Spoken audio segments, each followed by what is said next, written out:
الحمد لله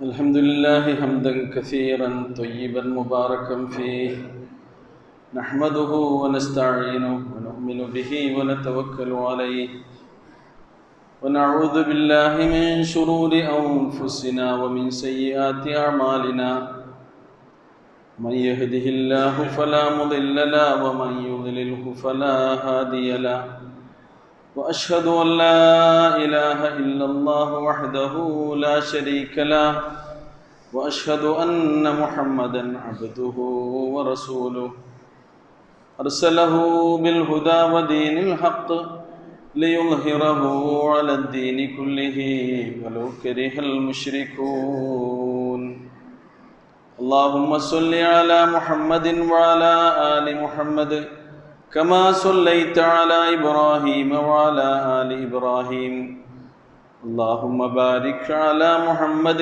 وعلى آل محمد كما باركت على إبراهيم وعلى آل إبراهيم إنك حميد مجيد أما بعد فإن خير الحديث كتاب الله وخير الهدي هدي محمد صلى الله عليه وسلم وشر الأمور محدثاتها وكل محدثة بدعة وكل بدعة ضلالة يا أيها الذين آمنوا اتقوا الله وقولوا قولا سديدا يصلح لكم أعمالكم ويغفر لكم ذنوبكم ومن يطع الله ورسوله فقد فاز فوزا عظيما. സ്നേഹാദരണീയരായ സഹോദരീ സഹോദരന്മാരെ, എന്നെന്നും ജീവിച്ചിരിക്കുന്നവനും ജഗന്നിയന്താവുമായ അല്ലാഹു സുബ്ഹാനഹു വ തആലയുടെ ആജ്ഞാനുവർത്തികളായി അവൻ്റെ കൽപ്പനാ നിർദ്ദേശങ്ങൾ ജീവിതത്തിൽ പാലിച്ചുകൊണ്ട് അവൻ്റെ ഇഷ്ടദാസന്മാരായി ജീവിച്ച് മരിക്കാൻ പരിശ്രമിക്കണമെന്ന് ആദ്യമായി വസിയത്ത് ചെയ്യുകയാണ്. അല്ലാഹു സുബ്ഹാനഹു വ തആല അതിന് നമുക്ക് തൗഫീഖ് നൽകി അനുഗ്രഹിക്കുമാറാകട്ടെ. പ്രവാചക തിരുമേനി സ്വല്ലല്ലാഹു അലൈഹി വസല്ലം തൻ്റെ അനുചരന്മാരെ അള്ളാഹുവിനെ കുറിച്ച് ധാരാളമായി ഓർക്കണമെന്ന് പലപ്പോഴായി ഉണർത്താറുണ്ടായിരുന്നു. ഹജ്ജിൻ്റെ സമയങ്ങളിൽ പ്രത്യേകിച്ച് വിശുദ്ധ ഖുർആൻ ഓരോ കർമ്മങ്ങളെയും വിശദീകരിച്ചു തന്നുകൊണ്ട് നമ്മെ ഉണർത്തിയിട്ടുള്ള കാര്യം ഫദ്കുറുല്ലാഹ കദിക്രിക്കും ആബാഅക്കും ഔ അശദ്ദ ദിക്റ, നിങ്ങൾ അള്ളാഹുവിനെ ധാരാളമായി ഓർക്കണം. അറബികളുടെ ഒരു രീതി എന്ന് പറഞ്ഞാൽ അവർ അവരുടെ പിതാക്കളെയും പ്രപിതാക്കളെയും പിതാമഹന്മാരെയും പ്രപിതാമഹന്മാരെയും ഒക്കെ അവരുടെ കീർത്തികളൊക്കെ എടുത്തു പറഞ്ഞു ഓർക്കുന്നൊരു രീതിയുണ്ടായിരുന്നു. നിങ്ങൾ അവരെക്കുറിച്ച് ഓർക്കുന്നതിനേക്കാൾ കൂടുതലായി അള്ളാഹുവിനെയാണ് നിങ്ങൾ സ്മരിക്കേണ്ടത് എന്നാണ് അവരെ ഓർമ്മപ്പെടുത്തിയത്. അതേപോലെ തന്നെ പ്രവാചകൻ തൻ്റെ അനുചരന്മാരെ ഓർമ്മപ്പെടുത്താറുണ്ടായിരുന്ന ഒരു കാര്യമാണ് നാം ഈ ലോകത്ത് നിന്ന് വിട പറഞ്ഞു പോകാനുള്ളവരാണെന്ന കാര്യം, മരണത്തെക്കുറിച്ചുള്ള ഓർമ്മ. മരണത്തെ ഒരിക്കലും നമ്മൾ മറക്കരുതെന്നും സദാസമയവും ഓർത്തുകൊണ്ടിരിക്കണമെന്നും, എന്നാൽ മരണത്തെ ഒരിക്കലും നിങ്ങൾ കൊതിക്കരുതെന്നും മരിച്ചു പോകാൻ വേണ്ടി പ്രാർത്ഥിക്കരുതെന്നും പ്രവാചക തിരുമേനി സ്വല്ലല്ലാഹു അലൈഹി വസല്ലം ഉണർത്താറുണ്ടായിരുന്നു. ഒരിക്കലും ഒരു വിശ്വാസി അവൻ എത്ര തീക്ഷ്ണമായ പരീക്ഷണങ്ങൾക്കും ബുദ്ധിമുട്ടുകൾക്കും ഈ ദുനിയാവിൽ അവൻ വിധേയനാവുകയാണെങ്കിലും റബ്ബേ ഒന്ന് മരിച്ചു കിട്ടിയിരുന്നെങ്കിൽ എന്ന് അവൻ്റെ നാവിൻ തുമ്പിലൂടെ ഒരിക്കലും പുറത്തു വരാൻ പാടില്ല. പ്രവാചക തിരുമേനി സ്വല്ലല്ലാഹു അലൈഹി വസല്ലം എത്രവിധ വലിയ പരീക്ഷണങ്ങളും ദുരിതങ്ങളും ബുദ്ധിമുട്ടുകളും അനുഭവിക്കുന്ന സന്ദർഭത്തിലും അങ്ങനെയുള്ള ആളുകളോടും ഉണർത്താറുണ്ടായിരുന്നത് അള്ളാഹുവിനെ കുറിച്ച് നിങ്ങൾ നല്ലത് വിചാരിക്കണമെന്നാണ്. ഹുസ്നുൽ ദന്നു ബില്ലാഹ്, എൻ്റെ എല്ലാ കാര്യങ്ങളും അള്ളാഹു തീരുമാനിച്ചിട്ടുണ്ട്, അതിലെല്ലാം എനിക്ക് അള്ളാഹു ഒരു നന്മ നിശ്ചയിച്ചിട്ടുണ്ടാകുമെന്ന വിചാരമാണ് നിങ്ങൾക്കുണ്ടാകേണ്ടത്. ഇനി നിങ്ങൾക്ക് അങ്ങനെ വല്ലതും തോന്നുകയാണ് എങ്കിൽ റസൂലുള്ള പറഞ്ഞു, ലാ യതമന്നയന്ന അഹദുകുമുൽ മൗത്ത് ലിദുർരിൻ നസല ബി, നിങ്ങൾക്ക് സംഭവിക്കുന്ന എന്തെങ്കിലും ഒരു ദുരിതത്തിൽ നിങ്ങൾ ഒരിക്കലും മരണത്തെ കൊതിക്കാൻ പാടില്ല. ഫഇൻ കാന ലാബുദ്ദ മുതമന്നിയൻ, ഇനി നിങ്ങൾക്ക് അങ്ങനെ അത് സൂചിപ്പിക്കണമെന്ന് നിർബന്ധമായി വരുന്ന ഒരു ഘട്ടം വരികയാണെങ്കിൽ ഫൽയുഖുൽ, നിങ്ങൾ ഇങ്ങനെയേ പ്രാർത്ഥിക്കാവൂ എന്ന് പറഞ്ഞുകൊണ്ട് റസൂലുള്ള ഒരു പ്രാർത്ഥന പഠിപ്പിച്ചു തന്നിട്ടുണ്ട്. അല്ലാഹുമ്മ അഹീനി മാ കാനത്തുൽ ഹയാത്തു ഖൈറൻ ലി, അല്ലാഹുവേ എനിക്ക് ജീവിതമാണ് ഗുണകരമെങ്കിൽ എന്നെ നീ ജീവിപ്പിക്കണമേ റബ്ബേ. വതവഫനി മാ കാനത്തുൽ വഫാത്തു ഖൈറൻ ലി, അതല്ല മരണമാണ് എനിക്ക് ഗുണകരമെങ്കിൽ എന്നെ നീ മരിപ്പിക്കണമേ റബ്ബേ.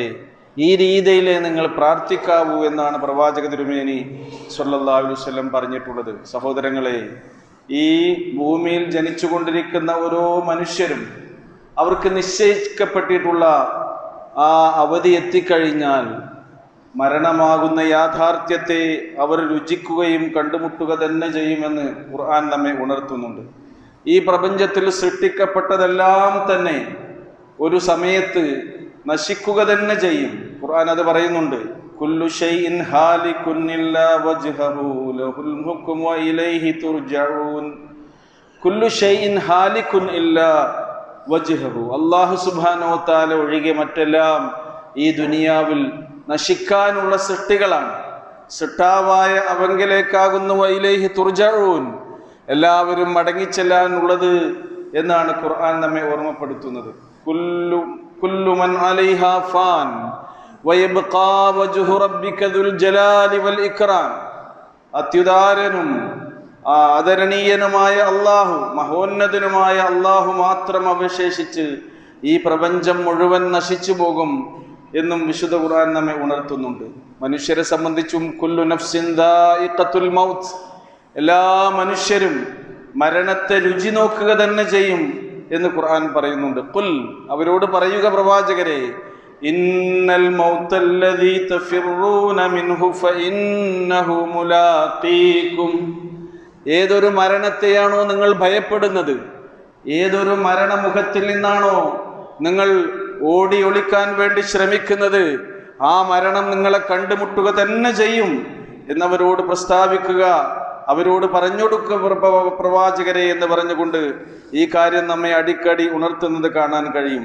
മരണത്തിൽ നിന്ന് ആരെങ്കിലും രക്ഷപ്പെടുമായിരുന്നെങ്കിൽ സൃഷ്ടികളിൽ ശ്രേഷ്ഠനായ മുഹമ്മദ് മുസ്തഫ റസൂലുള്ളാഹി സ്വല്ലല്ലാഹു അലൈഹി വസല്ലമക്ക് അതിൽ നിന്ന് രക്ഷപ്പെടാമായിരുന്നു.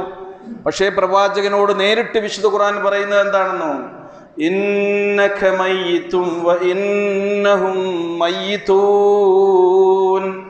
പ്രവാചകരെ, തീർച്ചയായും നിങ്ങളും മരിച്ചു പോകേണ്ട വ്യക്തിയാണ്, അതേപോലെ തന്നെ അവരെല്ലാവരും തന്നെ മരിച്ചു പോകേണ്ട വ്യക്തിയാണ് എന്നാണ് പ്രവാചക തിരുമേനി സ്വല്ലല്ലാഹു അലൈഹി വസല്ലമയെ അഭിസംബോധന ചെയ്തുകൊണ്ട് അല്ലാഹു സുബ്ഹാനഹു വ തആല ഖുർആനിലൂടെ ഉണർത്തുന്നത്.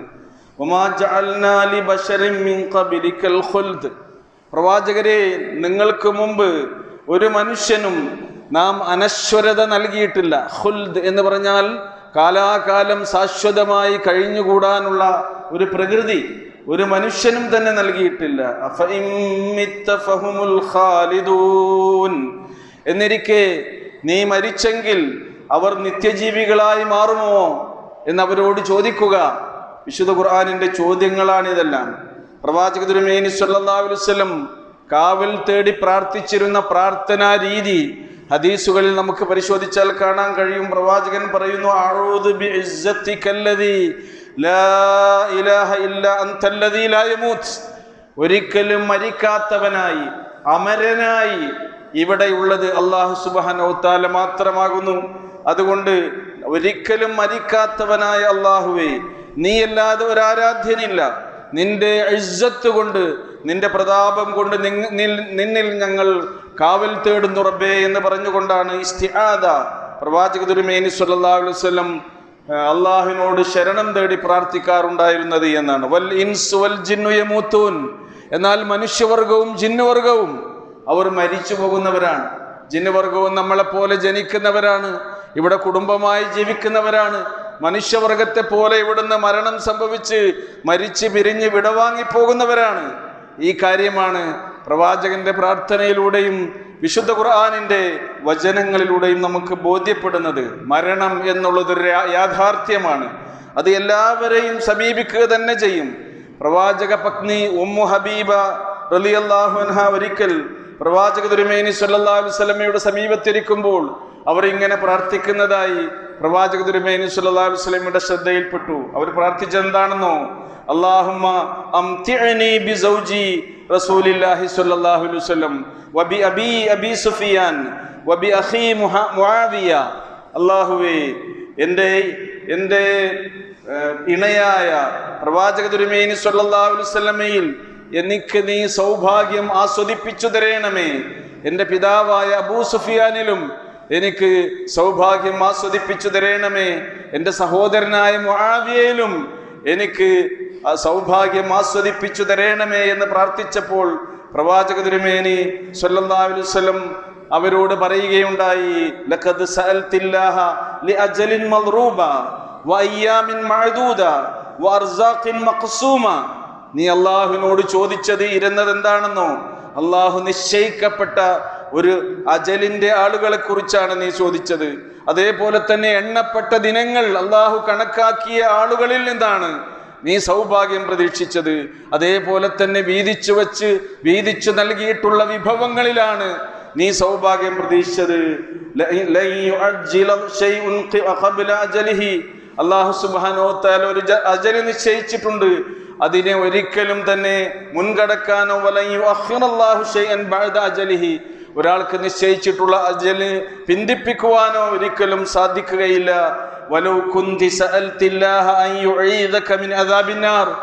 ഈ ഭൗതികമായ കാര്യങ്ങൾ നീ അള്ളാഹുവിനോട് ചോദിച്ചതിനേക്കാൾ നിനക്ക് ഏറ്റവും ശ്രേഷ്ഠകരം അള്ളാഹുവിൽ നിന്ന് അവന്റെ അദാബുന്നാർ, കത്തിജ്വലിക്കുന്ന നരകത്തിന്റെ ശിക്ഷയിൽ നിന്ന് നീ കാവൽ തേടിയിരുന്നെങ്കിൽ എത്ര നന്നായിരുന്നു.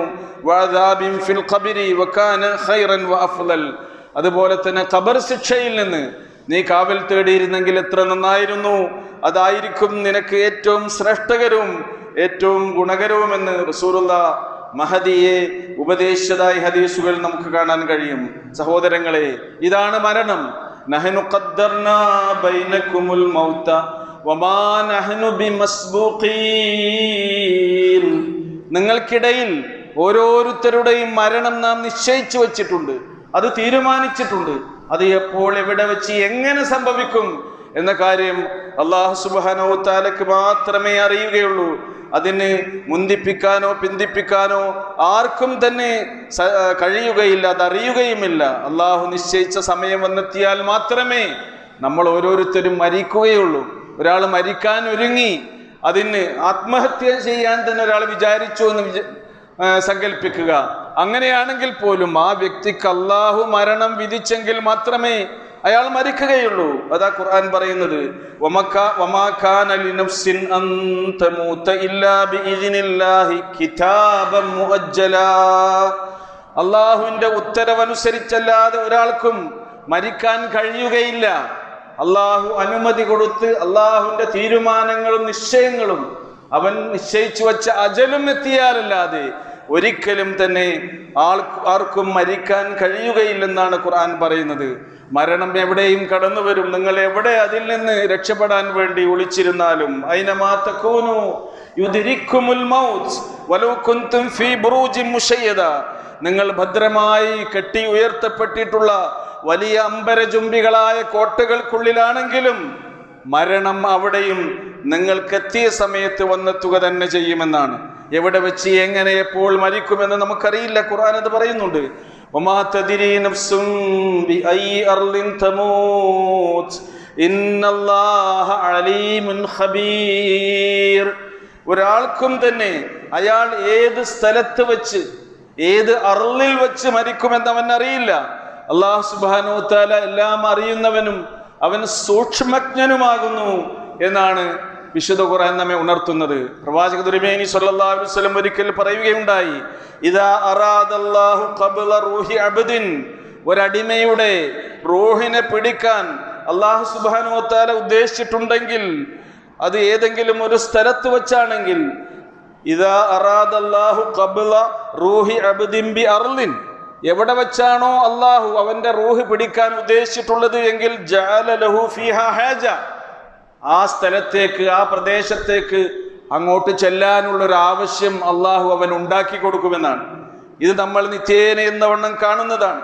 നാട്ടിലേക്ക് വരുന്ന ഒരു പ്രവാസി തൻ്റെ കൂട്ടുകാരും ബന്ധുമിത്രാദികളും നാട്ടുകാരും സഹോദരങ്ങളും ഒക്കെ പ്രതീക്ഷയോട് കാത്തിരിക്കുന്ന ഒരു പ്രവാസി, അദ്ദേഹം നമ്മുടെ നാട്ടിൽ വിമാനമിറങ്ങി വിമാനത്താവളത്തിൽ വീൽ ചെയറിൽ അങ്ങനെ ആളുകളുടെ അരികിലേക്ക് വരുന്നതിനിടയിൽ അയാൾ കുഴഞ്ഞു മരിക്കുന്നു. അല്ലാഹു സുബ്ഹാനഹു വ തആല അദ്ദേഹത്തിന് നിശ്ചയിച്ചിട്ടുള്ളത് എയർപോർട്ടിലുള്ള മരണമാണ്. ബന്ധുക്കളെയൊന്നും കാണേണ്ടതില്ല, ജീവനോടുകൂടി എന്നാണ് പടച്ചോൻ തീരുമാനിച്ചത്. അദ്ദേഹത്തെ വിദേശത്ത് നിന്ന് സ്വന്തം നാട്ടിലേക്ക് കൊണ്ടുവന്ന് അങ്ങനെ മരിക്കുന്നു. പ്രവാസ ജീവിതം കഴിഞ്ഞ് നാട്ടിലേക്ക് തിരിച്ചു വന്ന് ഇവിടെ 5-8 വർഷം നല്ല നിലയിൽ ജീവിച്ച് വീണ്ടും ഒരു പ്രവാസ ജീവിതത്തിന് ആഗ്രഹിച്ച് അങ്ങോട്ട് തന്നെ വിദേശത്തേക്ക് പോയി അവിടെ വിമാനമിറങ്ങി സ്വന്തം റൂമിലെത്തുന്നതിന് മുമ്പ് യാത്ര ചെയ്യുന്ന വാഹനത്തിൽ തളർന്ന് വീണ് മരിക്കുന്ന വാർത്തകൾ നമ്മൾ അറിയുന്നു. അള്ളാഹു എവിടെയാണോ ഒരാളെ മരിപ്പിക്കാൻ ഉദ്ദേശിച്ചത് അങ്ങോട്ട് കൊണ്ടുപോകും. അത് സ്വദേശമോ വിദേശമോ എന്നൊന്നും പ്രശ്നമില്ല. അതാണ് അല്ലാഹു സുബ്ഹാനഹു വ തആല പറഞ്ഞത്, വമാ തദ്രീ നഫ്സും ബിഅയ്യി അർദിൻ തമൂത്. എവിടെ വെച്ചൊരാൾ മരിക്കുമെന്ന് ഒരാൾക്കും തന്നെ മുൻകൂട്ടി അറിയാൻ കഴിയുകയില്ല. സഹോദരങ്ങളെ, ഇങ്ങനെയുള്ള ആയുസ്സാണ് നമ്മുടെയൊക്കെ ജീവിതത്തിൽ അല്ലാഹു സുബ്ഹാനഹു വ തആല കണക്കാക്കിയിട്ടുള്ളത്. ഇവിടെ നിന്ന് നമുക്ക് യാത്ര പിരിയണമെന്നൊരു ബോധം നമുക്ക് ഓരോരുത്തർക്കും ഉണ്ടാകണമെന്നാണ്. എന്താണ് മരണം എന്ന കാര്യവും വിശുദ്ധ ഖുർആനും പ്രവാചക തിരുമേനി സ്വല്ലല്ലാഹു അലൈഹി വസല്ലം നമുക്ക് പഠിപ്പിച്ചു തരുന്നുണ്ട്. നമ്മുടെ ശരീരത്തിൽ നിന്നുള്ള ആത്മാവിന്റെ വേർപാടാണ് ശരിക്കും മരണം. ആത്മാവും ശരീരവും ചേർന്നതാണ് മനുഷ്യരായ നമ്മളൊക്കെ തന്നെ. എന്നാൽ ഈ ആത്മാവ് എന്ന് പറഞ്ഞത് എന്താണ്? നമ്മുടെ ശരീരം എന്താണ് എന്ന് നമുക്കറിയാം. ശരീരത്തെ നമ്മൾ അനുഭവിച്ചു കൊണ്ടിരിക്കുകയാണ്. എന്നാൽ ആത്മാവിനെയും നമ്മൾ അനുഭവിച്ചു കൊണ്ടിരിക്കുന്നുണ്ട്. പക്ഷേ അതിനെ നമ്മൾ കണ്ടിട്ടില്ല, എന്താണതെന്നറിയില്ല. ആത്മാവ് എന്നാൽ എന്താണ് എന്ന് നിർവചിക്കാൻ മനുഷ്യന് ഇതേവരെ ആയിട്ടില്ല. അത് ഉണ്ട് എന്നുള്ളതാണ്. എന്നാൽ പ്രവാചക തിരുമേനി സ്വല്ലല്ലാഹു അലൈഹി വസല്ലമയുടെ കാലഘട്ടത്തിലും പ്രവാചകനെ പരീക്ഷിക്കാൻ വേണ്ടി ജൂതന്മാരും അതുപോലെയുള്ള വേദക്കാരായ ആളുകളും നബിയോട് പല ചോദ്യങ്ങളും ചോദിച്ചു വന്നിരുന്നു. ആ കൂട്ടത്തിൽ അവർ ചോദിച്ചു, മുഹമ്മദേ, എന്താണ് ആത്മാവ്? മർറൂഹ്, ആത്മാവ് എന്നാൽ എന്താണെന്ന് പറഞ്ഞു തരൂ. വിശുദ്ധ ഖുർആൻ അതിന് മറുപടി കൊടുക്കുന്നുണ്ട്. വഹീ മുഖേന അല്ലാഹുവിന്റെ റസൂലിനോട് പറഞ്ഞു കൊടുക്കാൻ വേണ്ടി പറയാണ്, യസ്അലൂനക അനിർ റൂഹ്, ആത്മാവിനെ കുറിച്ച് അവർ നിന്നോട് ചോദിക്കുന്നു. ഖുലിർ റൂഹു മിൻ അംരി റബ്ബി വമാ ഊതീതും മിനൽ ഇൽമി ഇല്ലാ ഖലീലാ. ആത്മാവ് എന്ന് പറഞ്ഞാൽ എൻ്റെ റബ്ബിന്റെ കാര്യങ്ങളിൽപ്പെട്ട ഒരു കാര്യമാണ്. നിങ്ങൾക്കറിവിൽ നിന്ന് വളരെ അല്പമല്ലാതെ നിങ്ങൾക്ക് നൽകിയിട്ടില്ല എന്നവരോട് പറഞ്ഞേക്കുക എന്നാണ് വിശുദ്ധ ഖുർആൻ അതിനെക്കുറിച്ച് നമുക്ക് പറഞ്ഞു തരുന്നത്. നമുക്ക് ആത്മാവുണ്ട്, നമുക്ക് ശരീരവുമുണ്ട്. നമ്മുടെ ശരീരത്തിൽ നിന്നുള്ള ആത്മാവിൻ്റെ എന്നേക്കുമായുള്ള വേർപാടാണ് ശരിക്ക് മരണമെന്ന് പറയുന്നത്. എന്നാൽ മരണത്തോടുകൂടി നമ്മുടെ ശരീരം നശിച്ചു പോകും. നമ്മുടെ ആത്മാവിന് ഒരിക്കലും നാശമില്ല. ആ ആത്മാവ് എന്നെന്നും അത് ജീവിച്ചു കൊണ്ടിരിക്കും. എന്ന് പറഞ്ഞാൽ ഒരു മനുഷ്യന് ആത്മാവ് നൽകപ്പെട്ടിട്ടുണ്ടെങ്കിൽ അവന്റെ ജീവിതം മരണത്തോട് അവസാനിക്കുകയല്ല, അവന്റെ യഥാർത്ഥ ജീവിതം മരണത്തോടുകൂടി തുടങ്ങുകയാണ് എന്ന മഹത്തായ ഒരു യാഥാർത്ഥ്യമാണ് വിശുദ്ധ ഖുർആനിന്റെ ആയത്തുകൾ നമ്മുടെ മുമ്പിൽ വെക്കുന്നത്. സഹോദരന്മാരെ, അതുകൊണ്ട് എപ്പോൾ എവിടെ വെച്ച് എങ്ങനെ മരിക്കുകയാണെങ്കിലും മുസ്ലിങ്ങളായി നമ്മൾക്ക് മരിക്കാൻ കഴിയണം. അതുകൊണ്ടാണ് ഖുർആൻ പറയുന്നത്, വലാ തമൂതുന്ന ഇല്ലാ വഅൻതും മുസ്ലിമൂൻ, മുസ്ലിങ്ങളായിക്കൊണ്ടല്ലാതെ നിങ്ങൾ ഈ ദുനിയാവിൽ നിന്ന് വേർപെട്ടു പോകരുത് എന്നാണ്. പ്രവാചകൻ യൂസുഫ് അലൈഹി സ്വലാത്തു വസ്സലാം റബ്ബിനോട് പ്രാർത്ഥിച്ചതും അതാണ്. റബ്ബി തവഫനി മുസ്ലിമൻ വഅൽഹിഖ്നി ബിസ്വാലിഹീൻ, എൻ്റെ റബ്ബേ, എന്നെ മുസ്ലിമായി കൊണ്ട് നീ മരിപ്പിക്കണമേ, സദ്വൃത്തരായ നല്ലവരായ ആളുകളുടെ കൂട്ടത്തിൽ നീ എന്നെ ചേർക്കണമേ റബ്ബേ എന്നാണ്. ഈ പ്രാർത്ഥനയാണ് നമ്മുടെ മനസ്സിലെപ്പോഴും നമ്മൾ നെഞ്ചേറ്റേണ്ടത്. മരണത്തെക്കുറിച്ചുള്ള ബോധം നമുക്കെപ്പോഴും ഉണ്ടാകണം. അങ്ങനെ അവന്റെ ഇഷ്ടദാസന്മാരായി കഴിഞ്ഞുകൂടുന്നവരിൽ അല്ലാഹു സുബ്ഹാനഹു വ തആല നമ്മെ എല്ലാവരെയും ഉൾപ്പെടുത്തി അനുഗ്രഹിക്കുമാറാകട്ടെ. അഖൂലു ഖൗലി ഹാദാ വസ്തഗ്ഫിറുല്ലാഹ ലീ വലക്കും വലിജമീഇൽ മുസ്ലിമീന വൽ മുഅ്മിനീന മിൻ കുല്ലി ദംബ് ഫസ്തഗ്ഫിറൂഹു ഇന്നഹു ഹുവൽ ഗഫൂറുർ റഹീം.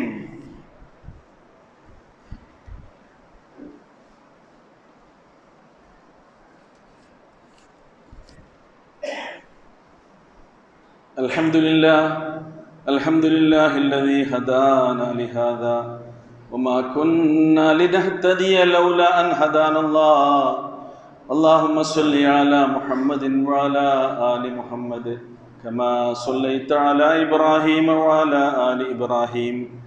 അല്ലാഹുമ്മ ബാരിക് അലാ മുഹമ്മദിൻ വഅലാ ആലി മുഹമ്മദ് കമാ ബാരക്ത അലാ ഇബ്രാഹീമ വഅലാ ആലി ഇബ്രാഹീം ഇന്നക ഹമീദും മജീദ്. ഇത്തഖുല്ലാഹ ഇബാദല്ലാഹ്. പ്രിയമുള്ള സഹോദരി സഹോദരന്മാരെ, അല്ലാഹു സുബ്ഹാനഹു വ തആലയുടെ വിധിവിലക്കുകൾ ജീവിതത്തിൽ ശ്രദ്ധിച്ചുകൊണ്ട് ജീവിതത്തെ ചിട്ടപ്പെടുത്തണമെന്ന് ഒരിക്കൽ കൂടി ഉണർത്തുകയാണ്. അല്ലാഹു സുബ്ഹാനഹു വ തആല നമ്മെ എല്ലാവരെയും അതിനായി അനുഗ്രഹിക്കുമാറാകട്ടെ. നമ്മുടെ ശരീരത്തിൽ നിന്ന് ആത്മാവിൻ്റെ വേർപാടാണ് മരണമെന്ന് നമ്മൾ മനസ്സിലാക്കുകയുണ്ടായി. എന്നാൽ നമ്മുടെ ഈ റൂഹ്, ആത്മാവ് നമുക്ക് എപ്പോഴാണ് കിട്ടിയത്? അതുകൂടി പ്രവാചക തിരുമേനി സ്വല്ലല്ലാഹു അലൈഹി വസല്ലം നമുക്ക് വിശദീകരിച്ചു തരുന്നുണ്ട്. നമ്മളൊക്കെ നമ്മുടെ മാതാവിൻ്റെ ഗർഭാശയത്തിൽ ഗർഭസ്ഥ ശിശുവായി വളർന്നുകൊണ്ടിരിക്കുന്ന ഓരോ ഘട്ടങ്ങളെക്കുറിച്ചും ഖുർആൻ പറയുന്നുണ്ട്. അതിൽ 4 ഘട്ടങ്ങൾ പൂർത്തിയായി 4 മാസം നമുക്ക് പൂർത്തിയായാൽ അല്ലാഹു സുബ്ഹാനഹു വ തആല തന്നെ നിയോഗിക്കുന്ന ഒരു മലക്ക് മുഖേനയാണ് നമ്മുടെ ശരീരത്തിൽ നമ്മുടേതായ റൂഹ് ലഭിക്കുന്നത്. ആ റൂഹ് നമുക്ക് ലഭിച്ചു കഴിഞ്ഞാൽ അത് പിന്നെ നമ്മുടെ ഓരോരുത്തരുടേതുമായി.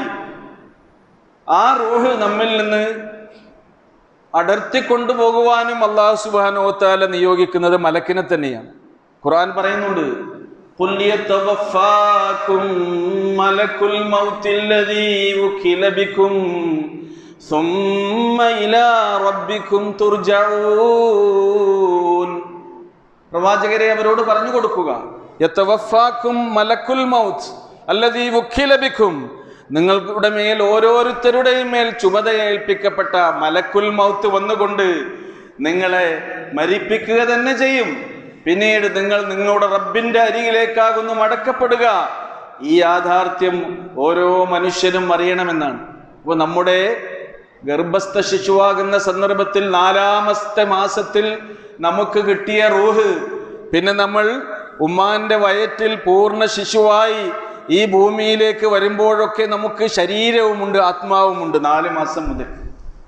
പിന്നെ എത്രയാണോ ഈ ദുനിയാവിൽ അള്ളാഹു നമുക്ക് അജല് നിശ്ചയിച്ചിട്ടുള്ളത്, ആ സമയം വരെയും നമ്മുടെ ശരീരത്തിൽ ഈ റൂഹുണ്ട്, ആത്മാവുണ്ട്. നമ്മുടെ ശരീരത്തിനോടൊപ്പം തന്നെ അത് കഴിഞ്ഞുകൂടുന്നുണ്ട്. അതുകൊണ്ടാണ് 4ാമത്തെ മാസം ഒരു ഗർഭസ്ഥ ശിശു 4 മാസം കഴിഞ്ഞതിന് ശേഷം വയറ്റിൽ വെച്ച് മരണപ്പെടുകയാണെങ്കിൽ പണ്ഡിതന്മാരൊക്കെ അതിന് പറഞ്ഞിട്ടുള്ളത്, ആ കുഞ്ഞിനെ ഒരു ശരിക്കുള്ള മനുഷ്യൻ മരിച്ചാൽ ചെയ്യേണ്ട എല്ലാ മരണാനന്തര ശേഷക്രിയകളും ചെയ്യണമെന്നാണ്. 4 മാസം പ്രായമായ ഒരു കുഞ്ഞാണ് പുറത്തു വരുന്നത് എങ്കിൽ ആദ്യമായി നിങ്ങൾ ആ കുഞ്ഞിന് നല്ലൊരു പേരിട്ട് വിളിക്കണം. ആ പേര് കൊണ്ടാണ് ഇവിടുന്ന് മരിച്ചു പോകുന്ന എല്ലാവരെയും പരലോകത്ത് അല്ലാഹു നേരിട്ട് വിളിക്കുക. നിങ്ങളുടെ പേര് നിങ്ങളുടെ പിതാവിനോട് ചേർത്തിക്കൊണ്ടായിരിക്കും അല്ലാഹു സുബ്ഹാനഹു വ തആല വിളിക്കുക എന്നാണ്. ബാപ്പ അറിയാത്ത ആളുകൾ ഉണ്ടെങ്കിൽ അവിടെ ഒരു പ്രശ്നം ഉണ്ടാവില്ല, ഇവിടെ അല്ലറ ചില്ലറ പ്രശ്നം ഉണ്ടാവുന്നുള്ളൂ. ഇപ്പൊ പല ടെസ്റ്റുകളും അതിനുണ്ട്, ഞാൻ പറഞ്ഞു കൊണ്ടുവരുന്നത്. അതുകൊണ്ടാണ് റസൂല് പറഞ്ഞത്, നിങ്ങളുടെ മക്കൾക്ക് നിങ്ങൾ പേരിടുമ്പോൾ അഹ്സിനു അസ്മാ അബ്നായിക്കും, നിങ്ങളുടെ മക്കളുടെ പേരുകൾ നിങ്ങൾ നല്ല പേരുകളാക്കി തീർക്കുക. കാരണം എല്ലാ മനുഷ്യരും സമ്മേളിക്കുന്ന ഒരു മഹാസമ്മേളന വേദിയിൽ വെച്ച് അള്ളാഹുവിനെ വിളിക്കാനുള്ള, നിങ്ങളുടെ പിതാക്കളുടെ പേരിലേക്ക് ചേർത്തി വിളിക്കാനുള്ള പേരാണത് എന്ന് പ്രവാചക തിരുമേനി സ്വല്ലല്ലാഹു അലൈഹി വസല്ലം അതുകൊണ്ടാണ് നമ്മളെ ഉണർത്തിയത്. അതൊക്കെ നമ്മൾ ശ്രദ്ധിക്കേണ്ട കാര്യങ്ങൾ തന്നെയാണ്. അതുകൊണ്ട് തന്നെ 4 മാസം കഴിഞ്ഞാണ് മരിക്കുന്നതെങ്കിൽ പേരിട്ടതിന് ശേഷം സാധാരണ മയ്യത്ത് കുളിപ്പിക്കുന്നത് പോലെ കുളിപ്പിച്ച് കഫൻ പുടവ അണിയിച്ച് മയ്യത്ത് നമസ്കരിച്ചുകൊണ്ട് അതിനെ ഇവിടെ നിന്ന് യാത്രയാക്കണമെന്നാണ് ആ വിഷയത്തിൽ ഹദീസുകളുടെയും അതേപോലെ തന്നെ പണ്ഡിതന്മാരുടെ അഭിപ്രായങ്ങളിലൂടെയും ഒക്കെ നമുക്ക് ബോധ്യപ്പെടുന്ന കാര്യം. സഹോദരങ്ങളെ, മാത്രവുമല്ല ഈ മരണമെന്നുള്ളത് എല്ലാ ദിവസവും നമുക്ക് സംഭവിക്കുന്ന ഒരു യാഥാർത്ഥ്യം കൂടിയാണ്. എല്ലാ ദിവസവും നമ്മൾ മരിക്കുകയും ജനിക്കുകയും ചെയ്യുന്നുണ്ട്. എപ്പോഴാണ് നമ്മൾ മരിക്കുന്നത് എന്ന് പ്രവാചക തിരുമേനി സ്വല്ലല്ലാഹു അലൈഹി വസല്ലം വിശദീകരിച്ചു തരുന്നുണ്ട്. ഖുർആനിന്റെ ആയത്തുകൾ അത് നമ്മളെ ബോധ്യപ്പെടുത്തുന്നുണ്ട്. നമുക്കറിയാമല്ലോ, നമ്മൾ മയ്യത്ത് കുളിപ്പിക്കുന്നതിന് മുമ്പായി എല്ലാ മയ്യത്തുകൾക്കും ഉദു എടുത്തു കൊടുക്കും. പക്ഷേ നമ്മൾ മരിക്കാൻ പോകുന്ന സന്ദർഭത്തിൽ, കിടക്കാൻ പോകുന്ന സന്ദർഭത്തിൽ നമ്മുടെ ഉറക്കം ഒരു മരണമാണെന്നാണ് ഹദീസുകളിലൂടെ നമുക്ക് ബോധ്യപ്പെടുന്ന കാര്യം. ആ ഉറങ്ങുന്നതിന് മുമ്പായി റസൂലുള്ളാഹി സ്വല്ലല്ലാഹു അലൈഹി വസല്ലം ചെയ്തിരുന്നത്, പ്രവാചകൻ ശരിക്കും മിസ്വാക്ക് ചെയ്യും, ദന്തശുദ്ധി വരുത്തും, നമസ്കാരത്തിന് ഒളു ചെയ്യുന്നത് പോലെ ഒളു ചെയ്യും. എന്നിട്ട് ഓതാൻ വേണ്ടി പറഞ്ഞ ആയത്തുകളൊക്കെ പാരായണം ചെയ്യും. പ്രാർത്ഥിക്കാൻ വേണ്ടി പഠിപ്പിച്ചിട്ടുള്ള പ്രാർത്ഥനകളെല്ലാം തന്നെ പ്രാർത്ഥിച്ചുകൊണ്ടാണ് റസൂല് തൻ്റെ വലത്തെ കവിൾ വലതു കൈയിൽ വെച്ചുകൊണ്ട് വലതു ഭാഗത്തേക്ക് ചെരിഞ്ഞു കിടക്കും. എന്നിട്ട് പറയും, ബിസ്മിക റബ്ബി വദഅതു ജംബി വബിക അർഫഉ. എൻ്റെ റബ്ബേ, എൻ്റെ ശരീരം നിന്റെ നാമത്തിൽ ഇതാ ഉറങ്ങാൻ വെച്ചിരിക്കുന്നു ഞാൻ. നീ എങ്ങാനും എൻ്റെ ഉറക്കിൽ വബിക അർഫഉ, നിന്റെ കാരുണ്യമുണ്ടെങ്കിൽ മാത്രമേ ഈ ഉറങ്ങാൻ കിടന്ന സ്ഥലത്ത് നിന്ന് എനിക്ക് എൻ്റെ ശരീരത്തെ ഉയർത്താൻ കഴിയുകയുള്ളൂ. ഇൻ അംസക്ത നഫ്സി ഫർഹംഹ, എൻ്റെ ഉറക്കിൽ എൻ്റെ റൂഹിനെ നീ പിടിക്കുകയാണെങ്കിൽ അതിനോട് നീ കരുണ കാണിക്കണേ റബ്ബേ എന്നാ പറയുന്നത്. ഓരോ ഉറക്കത്തിലും മരണചിന്തയോടുകൂടിയാണ് ഒരു മുഅ്മിനും മുസ്ലിമും ഉറങ്ങേണ്ടത് എന്നാണ് പ്രവാചക തിരുമേനി സ്വല്ലല്ലാഹു അലൈഹി വസല്ലം ഈ പ്രാർത്ഥനയിലൂടെ നമ്മെ പഠിപ്പിക്കുന്നത്. സഹോദരങ്ങളെ, ഇനി വൈനർസൽതഹ, എൻ്റെ ആത്മാവിനെ നീ പിടിച്ചു വെക്കാതെ എൻ്റെ ശരീരത്തിലേക്ക് തന്നെ തിരികെയാണെങ്കിൽ നിന്റെ സദ്വൃത്തരായ അടിമകൾ സംരക്ഷിക്കുന്ന പോലെ എന്നെയും നീ കാക്കണേ റബ്ബേ, സംരക്ഷിക്കണമേ എന്ന് പ്രാർത്ഥിക്കാനാണ് റസൂലുള്ളാഹി സ്വല്ലല്ലാഹു അലൈഹി വസല്ലം പറഞ്ഞത്. അതുകൊണ്ടാണ് സഹോദരങ്ങളെ, ഉറക്കിൽ നിന്ന് നമ്മൾ ഉണരുമ്പോൾ പ്രാർത്ഥിക്കുന്നത് എന്താ? അൽഹംദുലില്ലാഹ് അല്ലദീ അഹ്യാന, ഞങ്ങളെ ജീവിപ്പിച്ചവനായ അല്ലാഹുവേ, ഞങ്ങൾക്കൊരു ജന്മം കൂടി നൽകിയവനായ അല്ലാഹുവേ, നിനക്ക് സർവസ്തുതിയും. ബഅദമാ അമാതന, ഇതുവരെ ഞങ്ങൾ മരിച്ചു കിടക്കുകയായിരുന്നു, ഞങ്ങളുടെ ശരീരത്തിൽ റൂഹില്ലായിരുന്നു, ഞങ്ങൾക്കൊന്നും അറിയില്ലായിരുന്നു. വൈലൈഹിൻ നുശൂർ, നിന്റെ അരികിലേക്ക് തന്നെയാണ് ഞങ്ങൾ ഉയർത്തെഴുന്നേൽപ്പിക്കപ്പെടുന്നത് എന്നുള്ള പ്രാർത്ഥന അല്ലാഹു സുബ്ഹാനഹു വ തആല ഖുർആനിലൂടെ പറയുന്നു. നോക്കൂ, അല്ലാഹു യതവഫൽ അൻഫുസ ഹീന മൗതിഹാ, അല്ലാഹു സുബ്ഹാനഹു വ തആല മരണവേളയിൽ എല്ലാ ആത്മാക്കളെയും പൂർണ്ണമായി അവൻ ഏറ്റെടുക്കുന്നു. വല്ലതീ ലം തമുത് ഫീ മനാമിഹാ, മരണം നിശ്ചയിക്കാത്ത ആത്മാക്കളെ അവരുടെ ഉറക്ക സമയത്തിലും അല്ലാഹു ഏറ്റെടുക്കുന്നു. ഫയുംസികുല്ലതീ ഖളാ അലൈഹൽ മൗത്ത്, എന്നാൽ ഉറക്കത്തിലെങ്ങാനും മരണം വിധിച്ചിട്ടുള്ള ആത്മാക്കളെ ശരീരത്തിലേക്ക് തിരിച്ചു കൊടുക്കാതെ അല്ലാഹു പിടിച്ചു വെക്കുന്നു. വയുർസിലുൽ ഉഖ്റാ, എന്നാൽ അള്ളാഹു ഉറക്കത്തിൽ മരണം തീരുമാനിച്ചിട്ടില്ലാത്ത ആത്മാക്കൾക്ക് ശരീരത്തിലേക്ക് തന്നെ ആത്മാക്കളെ മടക്കി കൊടുക്കുകയും ചെയ്യുന്നു. ഇലാ അജലിൻ മുസമ്മ, അതും അള്ളാഹു അവർക്ക് നിശ്ചയിച്ചിട്ടുള്ള മരണാവധി വരെ. ഇന്ന ഫീ ദാലിക ലആയാതിൻ ലിഖൗമി യതഫക്കറൂൻ, നിശ്ചയമായും അള്ളാഹു വിശദീകരിച്ചു തരുന്ന ഈ ആയത്തുകളിലൊക്കെ ചിന്തിച്ച് മനസ്സിലാക്കുന്ന ആളുകൾക്ക് ധാരാളം ദൃഷ്ടാന്തങ്ങളുണ്ട് എന്നാണ്. സഹോദരങ്ങളെ, ഈ വിശുദ്ധ ഖുർആനിന്റെ അധ്യാപനങ്ങളിൽ അതിൽ ചിന്തിച്ചാലോചിച്ച് ഗുണപാഠങ്ങൾ ഉൾക്കൊണ്ട് അത് നമ്മുടെ ജീവിതത്തിൽ പകർത്തുന്നവരായി മാറാൻ നമുക്ക് കഴിയണം ഇൻഷാ അല്ലാഹ്. മരണത്തിന്റെ അവസ്ഥകളെക്കുറിച്ചും ഖബർ ജീവിതത്തെക്കുറിച്ചും മരണാനന്തര ജീവിതത്തെക്കുറിച്ചും വിചാരണയെക്കുറിച്ചും രക്ഷാശിക്ഷയെക്കുറിച്ചും സ്വർഗനരകങ്ങളെക്കുറിച്ചും ഒക്കെ ഇൻഷാ അല്ലാഹ് ഖുർആനിന്റെയും സുന്നത്തിന്റെയും അടിസ്ഥാനത്തിൽ തുടർന്നുള്ള നമ്മുടെ ഖുതുബകളിൽ നമുക്ക് പഠിക്കാം. അള്ളാഹു നമ്മെ അനുഗ്രഹിക്കുമാറാകട്ടെ. റഹ്മാനായ നാഥ, ഞങ്ങളുടെ ജീവിതത്തിൽ വന്നുപോയിട്ടുള്ള ചെറുതും വലുതുമായ തെറ്റുകളും കുറ്റങ്ങളും നിന്റെ മഹലായ ഫളില് കൊണ്ട് ഞങ്ങൾക്ക് നീ പുറത്തു മാപ്പാക്കി തരണമേ. ഞങ്ങളിൽ നിന്ന് മരണപ്പെട്ടു പോയ വാത്സല്യനിധികളായിരുന്ന ഞങ്ങളുടെ മാതാപിതാക്കൾ, അടുത്ത പ്രിയപ്പെട്ടവർ, ഞങ്ങളുടെ ബന്ധുക്കൾ, ഉസ്താദുമാർ, എല്ലാവർക്കും മഗ്ഫിറത്തും മർഹമത്തും നൽകി അവരെയും ഞങ്ങളെയും നിന്റെ ജന്നാത്തുൽ ഫിർദൗസിൽ ഒരുമിച്ച് കൂട്ടണമേ. ഞങ്ങൾക്കിടയിലെ രോഗികൾ, ഞങ്ങളുടെ രോഗത്തിന് ശമനത്തിന് വേണ്ടി പ്രാർത്ഥിക്കണമേ എന്ന് പ്രത്യേകം പറഞ്ഞിട്ടുള്ള സ്വദേശത്തും വിദേശത്തുമുള്ള സഹോദരി സഹോദരങ്ങളുണ്ട്. റബ്ബേ, എല്ലാം അറിയുന്നവനെ, അധികം വിശദീകരണത്തിന്റെ ആവശ്യമില്ലാത്തവനെ, എല്ലാ രോഗികൾക്കും ശിഫയും ശമനവും സൗഖ്യവും സമാധാനവും നൽകി നീ അനുഗ്രഹിക്കണമേ. അല്ലാഹുമ്മ ഗ്ഫിർ ലിൽ മുഅ്മിനീന വൽ മുഅ്മിനാത്ത് വൽ മുസ്ലിമീന വൽ മുസ്ലിമാത്ത് അൽഅഹ്യാഇ മിൻഹും വൽ അംവാത്ത് ഇന്നക മുജീബുദ് ദഅവാതി യാ ഖാദിയൽ ഹജാത്ത്. റബ്ബനാ ആതിനാ ഫിദ് ദുനിയ ഹസന വഫിൽ ആഖിറതി ഹസനതൻ വഖിനാ അദാബൻ നാർ.